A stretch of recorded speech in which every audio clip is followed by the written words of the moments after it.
կառավարության ամբողջ խաղը սա է։ Նիկոլ Փաշինյանի քարոզչության եւ PR գործածող տեխնոլոգիաների, էժանագին տեխնոլոգիաների ամբողջ իմաստը սա է՝ պիտակավորել մարդկանց, ընդդիմադիրներին,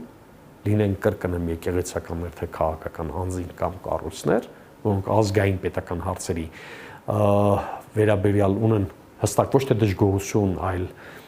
լրջագույն վերապահումներ վարվող քաղաքական կուրսի նկատմամբ եւ ասել, եթե դուք մեզ չեք ուզում, ապա մեր այլընտրանքը լինելու են սրանք։ Բնականաբար այս մոտեցումը աջակցում ունի ամբողջ աշխարհում երկու մայրաքաղաքից՝ Անկարայից եւ Բաքվից։ Ուրիշ ոչ մի երկիր շատ լավ հասկանալով Հայաստանի աշխարհաքաղաքական կշիռը, դերը եւ գեոպոլիտիկ բալանսավորումների, հավասարակշռումների համար այս տարածաշրջանում միարժեք չի մոտենում Փաշինյանի վարած քաղաքականությանը կամ այսպես կոչված դիվանագիտությանը, իրենք էլ շատ լավ հասկանում են, որ սա խեղկատակություն է։